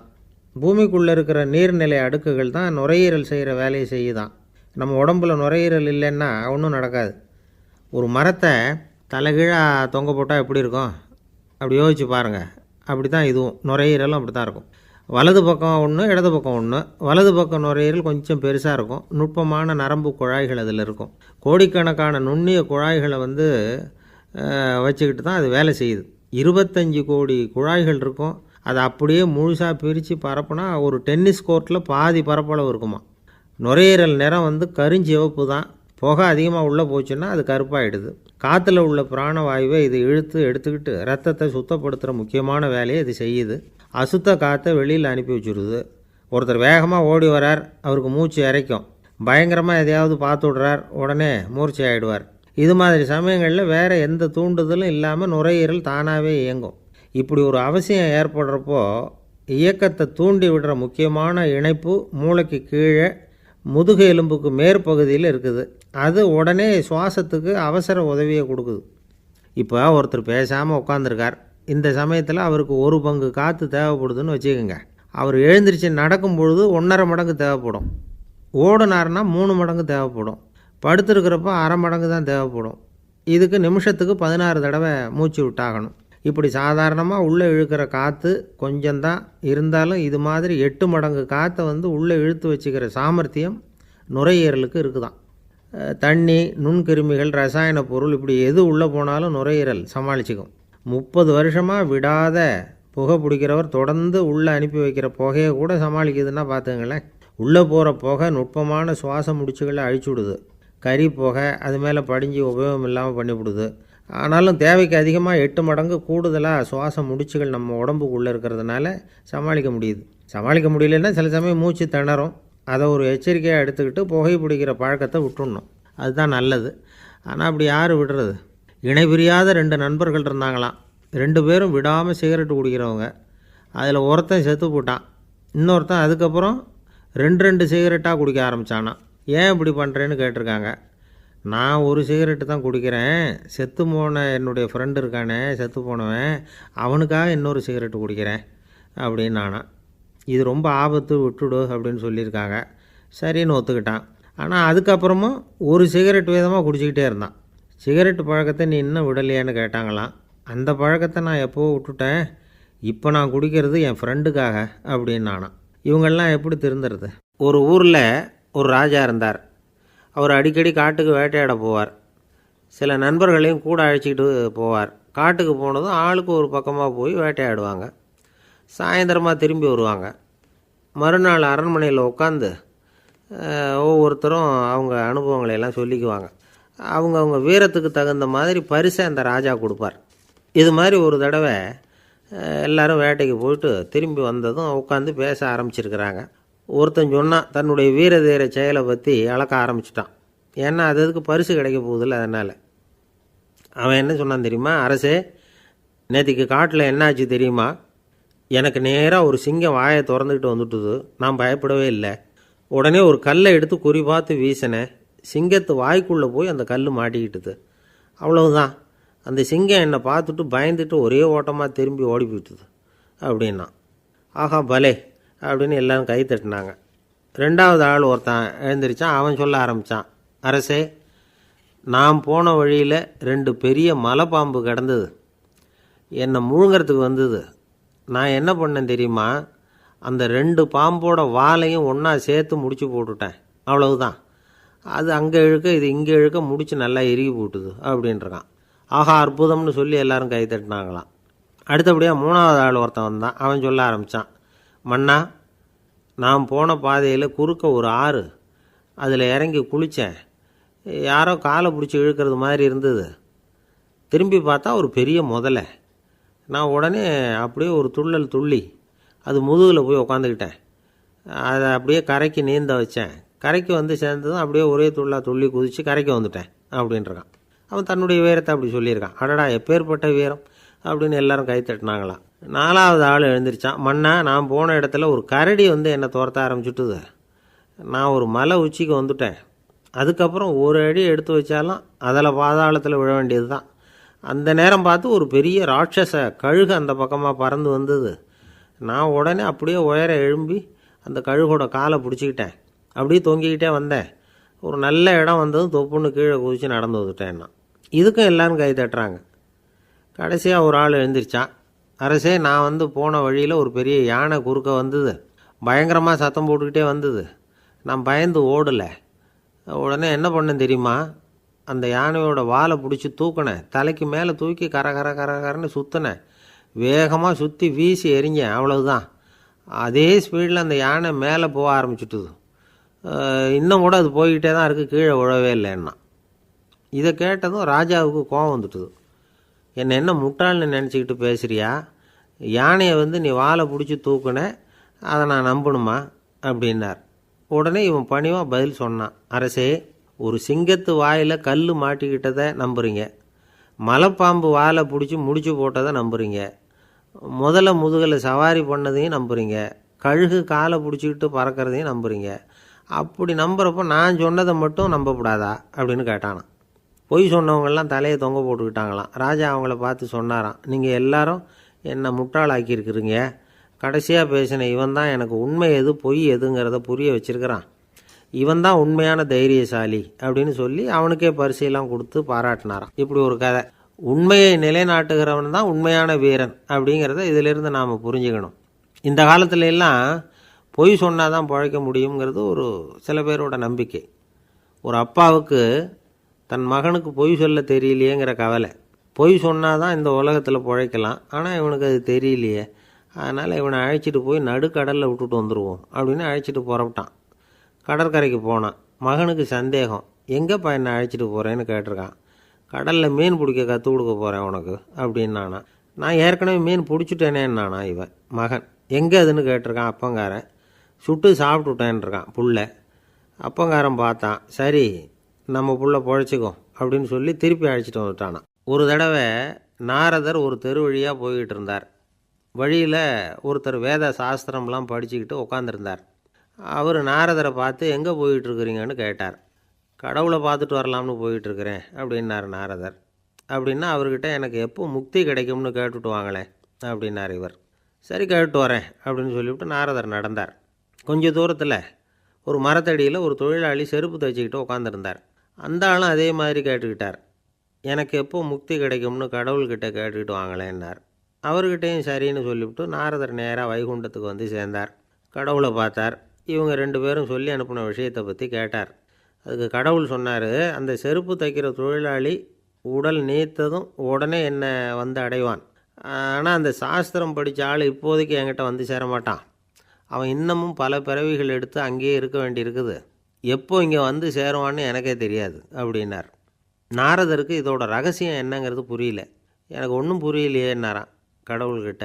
சீக்கிரம் புரிஞ்சுக்குவேன், நீ திரும்பி போகிறப்போ நான் இங்கே வைகுண்டத்தில் என்ன செஞ்சுக்கிட்டு இருக்கேன்னு கேட்டால், ஒரு ஊசியின் துவாரத்தில் ஒரு யானையை கோத்துக்கிட்டு இருக்கிறேன்னு அவங்கக்கிட்ட சொல்லு அப்படின்னார் கடவுள் சிரிச்சுக்கிட்டே. நாரதர் பூமிக்கு திரும்பினார். கடவுளை பார்த்தீங்களா எப்படி இருக்கார் அப்படின்னு விசாரித்தார் வேத சாஸ்திரம் படித்தவர். ஓ பகவானா, அவர் வந்து யானையை வந்து ஊசியின் காதில் நுழைச்சிக்கிட்டு இருக்கிறார் பார்த்தேன்னார் நாரதர். ஊசி காதில் யானையா? அது எப்படி முடியும்? நீங்கள் சொல்கிறத நான் நம்ப மாட்டேன்னு விட்டார் அவர். சரி, இந்த ஆளுக்கு இறைவன் பேரில் நம்பிக்கை இல்லை அப்படிங்கிறத நாரதர் புரிஞ்சுக்கிட்டார். அடுத்தபடியாக அந்த தொழிலாளி இருந்த இடத்துக்கு போனார். இறைவனை பார்த்தீங்களான்னு கேட்டார் அவர். பார்த்தேன், ஒரு ஊசி துவாரத்தில் யானையை கோத்துக்கிட்டு இருந்தார் அப்படின்னு சொல்லிவிட்டு நாரதர் அந்த ஆள் முகத்தை கவனித்தார். அந்த தொழிலாளி இதை கேட்டுட்டு கொஞ்சம் கூட ஆச்சரியப்படலை. அவரால் முடியாத காரியம் கூட உண்டானார். என்ன இப்படி சொல்கிற, ஊசியின் துவாரத்தில் யானையை கோக்க முடியும்னு நீ நம்புறியா அப்படின்னு கேட்டார் நாரதர். நிச்சயமாக நம்புகிறேன்னார் அவர். அது எப்படி அப்படின்னு கேட்டார் இவர். இதோ பாருங்கள், நான் இந்த ஆலமரத்தடியில் தான் தினமும் உட்காந்துருக்கிறேன். தினமும் இந்த மரத்திலிருந்து எவ்வளவோ பழம் கீழே விழுது. இந்த பழத்தில் இருக்கிற ஒவ்வொரு விதையிலேயும் உள்ள ஒரு ஆலமரம் இருக்குது. ஒரு சின்ன விதைக்குள்ளே ஒரு பெரிய ஆலமரம் இருக்க முடியுங்கிறப்போ ஊசி துவாரத்தில் கடவுள் வந்து யானையை நுழைய வச்சாருங்கிறத ஒத்துக்கிறதுல என்ன கஷ்டம் இருக்குது அப்படின்னு ரொம்ப சர்வசாதாரணமாக பதில் சொன்னாராம் அந்த தொழிலாளி. நாரதர் யோசனை பண்ணார். இந்த தொழிலாளி வேத சாஸ்திரங்களையெல்லாம் படிக்கலைன்னா கூட அறிவுபூர்வமாக சிந்தித்து இறைவனை நம்புகிறான். அதனால தான் கடவுள் இந்த ஆளுக்கு சீக்கிரம் முக்தி கிடைக்கும்னு சொன்னார் அப்படிங்கிறத புரிஞ்சுக்கிட்டாராம். இந்த கதையில் வர்ற கடவுள், நாரதர், வைகுண்டம் இதெல்லாம் ஒரு பக்கம் இருக்கட்டும், ஒரு சின்ன விதைக்குள்ளே ஒரு பெரிய ஆலமரம் தூங்கிக்கிட்டு இருக்கு அப்படிங்கிற உண்மை, அந்தரத்தில் 1000 கிரகங்கள் சுற்றிக்கிட்டு இருக்குங்கிற உண்மை, இதெல்லாம் வந்து நாம் பார்த்துக்கிட்டு தானே இருக்கிறோம். இந்த உண்மைகள் வந்து அதிசயமாக நமக்கு தெரியறதுனால அதை வந்து நம்பாமல் இருந்துட முடியாது. இயற்கையை பரிபூர்ணமாக நம்புங்கள், அந்த நம்பிக்கையே நம்ம வாழ்க்கைக்கு ஆதாரம் அப்படிங்கிறத விளக்கிறதுக்காக தான் இந்த கதை. இந்த காலத்தில் நம்ம பிள்ளைங்களுக்கெல்லாம் இது மாதிரி நம்பிக்கை அதிகமாகவே இருக்குது. ஒரு நாள் ஒரு சின்ன பையன்கிட்ட கேட்டேன், ஏன்பா கடவுள் வந்து ஒரு பானைக்குள்ளே ஒரு யானையை நுழைய வச்சுட்டாருன்னு சொன்னால் அதை நீ நம்புவியா அப்படின்னு கேட்டோம். நம்புவேன் சார், அது ஒன்றும் பெரிய அதிசயம் இல்லைன்னா. எப்படிறான்னு கேட்டோம். எப்படின்னா அந்த பானை வந்து அந்த யானையை விட பெருசாக இருந்திருக்கும், அவ்வளவுதான் அப்படின்னு சொல்கிறான். ஒரு ராஜா ஊரெல்லாம் சுற்றி பார்த்துட்டு வரலாம்னு ஒரு நாள் புறப்பட்டு போனார். ஒரு இடத்துல தறி நெசவு வேலை ரொம்ப மும்முரமாக நடந்துக்கிட்டு இருந்தது. ஒரு பெரியவர் தறியால் நெசவு வேலை செஞ்சுக்கிட்டு இருந்தார். பக்கத்தில் ஒரு அழகான பொண்ணு உட்காந்து நூலை சுற்றிக்கிட்டு இருக்குது. ராஜா அந்த பெரியவரை பார்த்து யார் இந்த பொண்ணுன்னு விசாரித்தார். ராஜா அப்படி கேட்டதும் அவருக்கு ரொம்ப பெருமையாக போயிட்டுது. ஏன்னா உட்காந்துருந்தது அவரோட மகள். அரசே, இது என்னுடைய மகள். இவ வேகமாக நூல் திரிக்கக்கூடியவள். வைக்கோலை எடுத்து இவ திரிச்சா கூட அது எல்லாம் பவுனிழையாக வெளியில் வரும் அப்படின்னு ஒரு ராசி இவளுக்கு அப்படின்னு ரொம்ப பெருமையாக ராஜா கிட்ட சொன்னார். ராஜா இதை கேட்டதும் அசந்துட்டார். அப்படியா, இவ்வளவு அழகும் சாமர்த்தியமும் உள்ள இந்த பொண்ணு என்னோட வரட்டுமே, இவளை என் மருமகளாக ஆக்கிக்கிறேன் அப்படின்னார் ராஜா. அந்த பெரியவருக்கு ஒன்றும் புரியல. ஏதோ கொஞ்சம் பெருமையாக சொல்ல போவ அது இப்படி ஆகிட்டுதே அப்படின்னு கவலைப்பட்டார். இருந்தாலும் ராஜா பேச்ச தட்ட முடியுமா, மகளை அனுப்பி வச்சுட்டார். ராஜா அந்த பொண்ணை அரண்மனைக்கு அழைச்சிட்டு வந்தார். அங்கே ஒரு அறையில் வச்சு பூட்டி விட்டார். அந்த ரூமு நிறைய வைக்கோலை கொண்டாந்து போட்டு அடைச்சாங்க. 3 ராட்டைகள் வேறு வச்சுருந்தாங்க. நாளைக்கு பொழுது விடியறதுக்குள்ளே நீ இந்த வைக்கோலையெல்லாம் தங்க இழைகளாக மாற்றி காட்டணும். நாளைக்கு காலம்புறம் வந்து நான் இந்த அறை கதவை திறப்பேன். உன் தகப்பன் சொன்னது மாதிரி எல்லாம் தங்கமாக மாறி இருக்கணும், இல்லைன்னா நீ உயிர் தப்ப முடியாது அப்படின்னு உத்தரவு போட்டார். பாவம் அந்த பொண்ணு என்ன பண்ணும், பகல் பூரா அழுதுகிட்டே உட்காந்துருக்குது. ராத்திரி பூராவும் தூக்கம் வரல. மறுநாள் அதிகாலை நேரத்தில் யாரோ கதவை தட்டுற சத்தம் கேட்டுது. பயந்துக்கிட்டே கதவை திறக்கிறா. திறந்து பார்த்தா வெளியில் 3 அவலட்சணமான பெண்கள். ஒருத்திக்கு வந்து கால் அகலமாக முறை மாதிரி இருக்குது, இன்னொருத்திக்கு கட்டை விரல் கரண்டி மாதிரி பெருசாக இருக்குது, 3ஆவது பொண்ணுக்கு உதடு தடித்து ரப்பர் மாதிரி தொங்கிக்கிட்டு இருக்கு. யார் நீங்கள், உங்களுக்கு என்ன வேணும் அப்படின்னு கேட்குது இந்த பொண்ணு.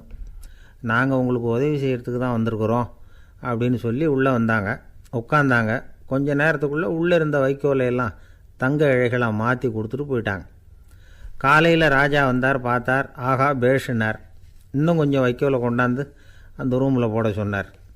இந்த வைக்கோலையும் இன்றைக்கி தங்கமாக மாற்றிவிடு, நாளைக்கு மறுநாள் உனக்கும் இளவரசனுக்கும் கல்யாணம்னு சொல்லிவிட்டார்.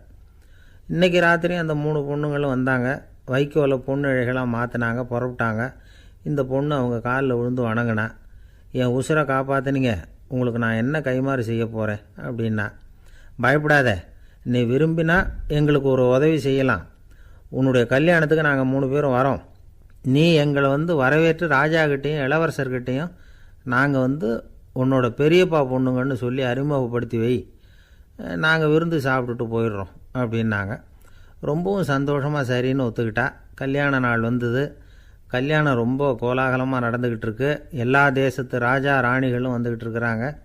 அந்த 3 அவலட்சணமான பொண்ணுங்களும் வந்து சேர்ந்தாங்க. யார் இவங்கன்னு கேட்டார் ராஜா.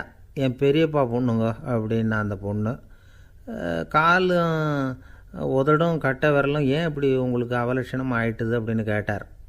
அதுக்கு அந்த பொண்ணுங்க பதில் சொன்னாங்க. என்ன செய்கிறது, ஓயாமல் வைக்கோலை நூற்று ஒருத்தியோட கட்டை விரல் அப்படி கரண்டி மாதிரி ஆயிட்டுது. நாக்கில் தொட்டு தொட்டு திரிச்சதுனால ஒருத்தியோட உதடு அப்படி ஆயிட்டுது. காலால் கட்டையை அழுத்தி அழுத்தி தறி போட்டதுனால இன்னொருத்தையோட கால் அப்படி ஆயிட்டுது. உங்கள் மருமகளாக வந்திருக்கிற இந்த பொண்ணு அந்த 3ஐயுமே செய்ய தெரிஞ்சவ தான். என்ன ஆக போதோ இன்னும் கொஞ்ச நாளில் அப்படின்னாங்க. அவ்வளவுதான். ராஜா பயந்துட்டார். அம்மா, இன்னையிலேருந்து நீ இளவரசனின் மனைவி. நீ எப்பவும் அழகாக இருக்கணும். அதனால் நீ இனிமேல் வைக்கோலை திரிக்கவே கூடாது அப்படின்னு உத்தரவு போட்டார். அவளை இக்கட்டான சூழ்நிலையிலிருந்து காப்பாற்றின அந்த 3 பொண்ணுங்களும் சந்தோஷமாக திரும்பி போயிட்டாங்களாம். சுவாமி சின்மயானந்தர் இந்த கதையை சொல்லியிருக்கிறார். தன்னலம் மறந்து சுயலாபத்தை வந்து தியாகம் செய்கிறது வைக்கோல்லேருந்து தங்க இழையை நூக்கிறது மாதிரி அப்படிங்கிறார் அவர். அது இருக்கட்டும், இப்போ நம்ம கதைக்கு வருவோம். ஒரு ராஜா தன்னோட மகனுக்கு சுயவரம் நடத்தினார். எல்லா தேசத்திலிருந்தும் ராஜகுமாரர்கள் வந்திருந்தாங்க. ராஜகுமாரியை கல்யாணம் பண்ணிக்கலாம்ங்கிற ஆசையில் சுயம்பர மண்டபத்திலேருந்து எல்லா ராஜகுமாரர்களும் அலறி அடிச்சுக்கிட்டு வெளியில் ஓடி வந்துக்கிட்டு இருக்கிறாங்களாம். ஏன் இப்படி எல்லாரும் மிரண்டு போய் ஓடி வர்றாங்கன்னு கேட்டார் ஒருத்தர். அதுக்கு இன்னொருத்தர் விவரம் சொன்னார். ராஜகுமாரியை இன்றைக்கி தான் அவங்க நேரில் பார்த்தாங்களாம், அதுதான் அப்படி ஓடி வந்துக்கிட்டு இருக்கிறாங்க அப்படின்னார். ஒரு பெரியவர் உட்கார்ந்துருக்கிறார். அவரை சுற்றி அவருடைய தோழர்கள் உட்காந்துருக்கிறாங்க. ஏதோ ஒரு முக்கியமான செய்தியை அவர் வந்து அவங்களுக்கு சொல்லிகிட்டு இருக்கிறார். அவங்களும் ஆர்வமாக கேட்டுக்கிட்டு இருக்கிறாங்க. இந்த சமயத்தில் யாரோ ஒரு ஆள் வேகமாக அங்கே வர்றார். வர்ற வேகத்திலேயே எனக்கு ஏதாவது உதவி செய்யுங்க அப்படின்னு கேட்டுக்கிட்டே வர்றார். கேட்குறது உதவி, ஆனால் குரல் வந்து மிரட்டுறது மாதிரி இருக்குது, அதட்டி கேட்குறது மாதிரி இருக்குது. இதை கேட்டதும் அந்த பெரியவர் ஆத்திரப்படலை, ஆனால் அவரை சுற்றி இருந்தவங்க ஆத்திரப்பட்டாங்க. இதை பெரியவர் கவனித்தார். கொஞ்சம் அமைதியாக இருங்கன்னார். வந்தவரை கூப்பிட்டார். அவருக்கு சில பொருள்களை கொடுத்தார். என்னங்க இப்போ உங்களுக்கு மகிழ்ச்சி தானே அப்படின்னார். ஆ அப்படின்னு அலட்சியமாக அவர் சொல்கிறார். நான் உங்களை நல்ல முறையில் நடத்தினேன்னா அப்படின்னு கேட்குறாரு அவர் மறுபடியும். அதெல்லாம் ஒன்றும் இல்லை அப்படின்னு சொல்லி அவர் சொல்லிகிட்டு இருக்கிறாரு. குரலில் வந்து கடுமை குறையில. சுற்றி இருந்தவங்களால் இதை பொறுத்துக்க முடியல. கோபத்தோடு அவரை நோக்கி நெருங்க ஆரம்பித்தாங்க. பெரியவர் அவங்களையெல்லாம் தடுத்து நிறுத்தினார். வந்தவரை வாங்க என்னோட அப்படின்னு சொல்லி அழைச்சிட்டு போனார். வீட்டுக்கு போனார். அங்கே போனதும் இன்னும் சில பொருள்களை எடுத்து அவர்கிட்ட கொடுத்தார். இப்போ திருப்தி தானே, நான் உங்ககிட்ட நல்ல முறையில் நடந்துக்கிட்டேனா அப்படின்னார். அவர் முகம் இப்போ தான் கொஞ்சம் மலர்ந்தது. ரொம்ப நன்றி, இறைவன் வந்து உங்கள் குடும்பத்துக்கு எல்லா நன்மைகளையும் செய்வான் அப்படின்னு சொன்னார். இதே வார்த்தைகளை என்னுடைய தோழர்கள்கிட்டே வந்து சொல்லிட்டீங்கன்னா அவங்க கோபம் தணிஞ்சிரும், வர முடியுமான்னார். கண்டிப்பாக வர்றேன் அப்படின்னாரு. மறுநாள் காலையில் அந்த இடத்துக்கு வந்தார். அதே மாதிரி சொல்லிவிட்டு அவர் போயிட்டார். தோழர்கள்லாம் ரொம்ப வியப்போடு பெரியவரை பார்த்தாங்க. அந்த பெரியவர் தான் நபிகள் நாயகம். அவர் சொன்னார், ஒருத்தன் ரொம்ப ஆசையாக ஒரு ஒட்டகத்தை வளர்த்துக்கிட்டு வந்தான். ஒரு நாள் அந்த ஒட்டகம் வந்து கயத்தை அறுத்துக்கிட்டு ஓடி போயிட்டுது. அக்கம் பக்கத்தில் இருக்கிறவங்கெல்லாம் அந்த ஒட்டகத்தை பிடிக்கிறதுக்கு முயற்சி பண்ணாங்க. அதை துரத்திக்கிட்டு ஓடினாங்க. ஒட்டகம் வந்து தாறுமாறாக ஓட ஆரம்பிச்சிது. இந்த சமயத்தில் ஒட்டகத்தை வளர்த்தவன் அங்கே ஓடி வந்தான். நீங்கள் அதை ஒன்றும் செய்ய வேணாம், விட்டுருங்க, அதோட சுபாவம் எனக்கு நல்லா தெரியும், அதை சுலபமாக என்னோடய வழிக்கு கொண்டுட்டு வந்துட முடியும், நான் பார்த்துக்கிறேன், விட்டுருங்கோ அப்படின்னா. எல்லோரும் விலகி போயிட்டாங்க. இவன் என்ன செஞ்சான் தெரியுமா? கொஞ்சம் புல்லை கையில் எடுத்துக்கிட்டு அந்த ஒட்டகத்தை நெருங்கினான். அவ்வளவுதான். அது ஓடி வந்து இவன் காலடியில் உட்காந்துக்கிட்டது. செல்லமாக அதை அப்படியே தடவி கொடுத்தான். முதுகில் ஏறி உட்காந்துக்கிட்டான். அது பாட்டுக்கு சாதுவாக நடந்து போகுது. இந்த கதையை நபிகள் நாயகம் தம்முடைய தோழர்களுக்கு சொல்கிறார். ஒட்டகத்தை மட்டும் இல்லை, சில மனிதர்களையும் கூட சில விதத்தில் அணுகி தான் அவர்களை வந்து சீர்திருத்த வேண்டியிருக்குது அப்படிங்கிறத அவங்களுக்கு உணர்த்தினார். இது ஒரு அழகான உளவியல் அணுகுமுறை. சில குடும்ப தலைவர்கள் கூட இந்த ஒட்டகம் மாதிரி நடந்துக்கிறது உண்டு, அப்புறம் அடங்கி போகிறதும் உண்டு. ஒரு குடும்ப தலைவர் காலையில் எழுந்திரிச்சதுலேருந்து சத்தம் போட்டு கத்திக்கிட்டு இருப்பார். பக்கத்தில் இருந்தவங்கெல்லாம் ஓடி போய் சமாதானம் பண்ணி பார்த்தாங்க. அவர் ஓயறது மாதிரி தெரியல. கடைசியில் அவர் மனைவி வந்தாங்க. நீங்கள் எல்லாம் விலகி போயிடுங்க, அவர் சுபாவம் எனக்கு தெரியும், நான் பார்த்துக்கிறேன் அப்படின்னாங்க. சரின்னு எல்லோரும் போயிட்டாங்க. சாயந்தரமாக வந்து பார்க்குறாங்க, அவர் சத்தம் இல்லாமல் ஒரு மூலையில் உட்காந்துருக்கிறார். ரொம்ப சாதுவா. ஆச்சரியமாக இருந்தது. என்னம்மா பண்ணீங்கன்னு கேட்டாங்க. அது ஒன்றும் இல்லைங்க, ஒரு வேளை சாப்பாட்டை நிறுத்தினேன், பட்னி போட்டேன், அவ்வளவுதான் அப்படின்னாங்க அந்த அம்மா. பொங்கல் திருநாள். பொங்கல் திருநாள்னால் இது ஏதோ அறுவடை திருநாள் அப்படின்னு சொல்லுவோம். அதாவது வருஷம் பூரா நாம் பாடுபட்டு அதனுடைய பலனை அனுபவிக்கிற நாள் அப்படிங்கிறது நாம் சொல்லிகிட்டு இருக்கிறது. இது முக்கியமாக இது வந்து ஒரு நன்றி அறிவிப்பு நாள் அப்படின்னு சொல்லுவாங்க. இன்றைக்கி வந்து நிறைய நன்றி அறிவிப்பு கூட்டம்லாம் நடந்துக்கிட்டு இருக்குல்ல, அது மாதிரி விவசாயிகள் நடத்துகிற ஒரு நன்றி அறிவிப்பு விழா இது. யாருக்கு நன்றி சொல்கிறாங்கன்னா ஆதவனுக்கு. அதாவது சூரியன் இல்லைன்னா விவசாயம் இல்லை. அதனால் ஆதவனுக்கு நன்றி செலுத்துகிற நாளாக இந்த பொங்கல் திருநாளை நாம் கொண்டாடுறோம். அதாவது இந்த பொங்கலில் வந்து விவசாயிகள்கிட்டேருந்து நிறைய பண்புகளை நாம் தெரிஞ்சுக்க வேண்டிய நாள் இது. விவசாயிகள் வந்து அவங்க விவசாயம் முன்னேறி இருக்கிற அளவுக்கு விவசாயிகளுடைய வாழ்க்கை தரம் முன்னேறலை. அந்த அளவுக்கு அவர்கள் வந்து நாட்டுக்காக உழைச்சிக்கிட்டு இருக்கிறாங்க. அந்த காலத்திலே அதை பற்றி ஒரு கதை சொல்கிறது உண்டு. ஒரு வயசான ஆள் நிலத்தில் ஏறு உழுதுகிட்டு இருந்தாராம். கிழிஞ்சு போன ஒரு சின்ன துண்டை தான் இடுப்பில் கட்டியிருந்தாராம். தலையில் ஒரு கந்தலை சுற்றி இருந்தார். உடம்பு பூரா சேரு. ரொம்ப ஏழை. ஏறு ஓட்டிகிட்டு இருக்கிறவர் வேறு எப்படி இருப்பார்? இருந்தாலும் அந்த ஆள் ரொம்ப ஜாலியாக பாட்டு பாடிக்கிட்டே ஏறு உழுதுகிட்டு இருந்தாராம். உடம்புல தான் அவர் ஏழையை தவிர மனசில் ஒரு ஏழையாக தெரியல. அந்த சமயத்தில் அந்த நாட்டு ராஜா அந்த பக்கமாக குதிரை மேலே வந்தாராம். வேட்டைக்கு போயிட்டு பரிவாரங்களோடு திரும்பி வந்துக்கிட்டு இருக்கிறார். ரொம்ப செல்வ செழிப்பில் இருக்கிற ராஜா அவர் இந்த வயசான விவசாயியை பார்த்துருக்கார். இந்த ஆள் ரொம்பவும் ஏழைங்கிறது அவர் பார்த்தாவே பளிச்சுன்னு தெரியுது. கட்டிக்கிறதுக்கு நல்ல துணி இல்லை, உடம்போ இழைச்சி போயிருக்குது, வயிறு முதுகில் போய் ஒட்டிக்கிட்டு இருக்கு, கண்ணு குழி விழுந்து போயிருக்குது. ஆனாலும் முகத்தை பார்த்தா சந்தோஷமாக இருக்கிற மாதிரி இருக்குது. இவ்வளவு உற்சாகமாக பாடிக்கிட்டு இருக்கிறாரே அப்படின்னு ஆச்சரியமாக நினச்சி பார்த்தார் அந்த ராஜா. சரி, அவர்கிட்ட கொஞ்சம் பேச்சு கொடுத்து பார்க்கலாம் அப்படின்னு முடிவு பண்ணார். ஐயா பெரியவரே, இப்படி கொஞ்சம் வர முடியுமான்னாராம். பொழுது போகிறதுக்குள்ளே நான் இந்த வயல் பூரா உழவு ஓட்டி ஆகணும், அதனால் பேசுகிறதுக்கு நேரம் இல்லை அப்படின்னாராம் அந்த பெரியவர். என்ன அவ்வளவு அவசரமாக? மீதி இருந்தால் நாளைக்கு உழுதக்கூடாதா? அது சரி, உனக்கு எத்தனை ஏக்கர் நிலம் இருக்குது அப்படின்னு விசாரிச்சிருக்கார் ராஜா. எனக்குன்னு சொந்தமாக உள்ளங்கை அளவு கூட நிலம் கிடையாது. இது எங்கள் முதலாளியோட நிலம். இதை பூராவும் உழுது முடித்தாதான் அவர் கூலி கொடுப்பார். நான் கூலிக்கு உழுதுகிட்டு இருக்கிறேன். உங்ககிட்ட பேசிக்கிட்டு இருந்தால் அவருக்கு துரோகம் பண்ணது மாதிரி ஆகிடும் அப்படின்னாராம். ராஜா குதிரையை விட்டு கீழே இறங்கினார். வரப்பில் நடந்து அந்த பெரியவர்கிட்டயே போனாராம். சரி, ஒரு நாள் பூரா உழுதா உனக்கு எவ்வளவு கூலின்னு கேட்டிருக்கார். 8 அணா கூலி கிடைக்கும்னாராம் அவர். இது ரொம்ப காலத்துக்கு முன்னாடி நடந்த ஒரு சம்பவங்கிறதுனால அப்போ 8 அணா கூலிங்கிறது ரொம்ப பெருசு. இருந்தாலும் அதுவும் அந்த ராஜாவுக்கு பெரிய கூலியாக தெரியல. இவ்வளவு தானா, இதை வச்சுக்கிட்டு நீ எப்படி காலம் தள்ளுற அப்படின்னாராம். ஒன்றும் கவலை இல்லை அப்படின்னாராம் அவர். ராஜாவுக்கு ரொம்ப ஆச்சரியமாக போச்சு. 8 அணா கூலி வாங்குகிற இந்த ஆள் கவலை இல்லாமல் இருக்கிறார், ஏராளமான வசதியோடு இருக்கிறன்னா கவலை இல்லாமல் வாழ முடியலையே அப்படின்னு நினச்சி பார்த்துருக்கார். அது சரி, 8 அணாவில் எப்படி குடும்பம் நடத்துகிற அப்படின்னு கேட்டாராம். எனக்கு கிடைக்கிற 8 அணாவில் 2 அணா குடும்பத்துக்கு செலவழிக்கிறேன், 2 அணா பழைய கடனுக்கு கொடுக்குறேன், 2 அணா தர்மம் செய்கிறேன், 2 அணா வட்டிக்கு கொடுக்குறேன், ஒரு குறையும் இல்லைன்னாராம்.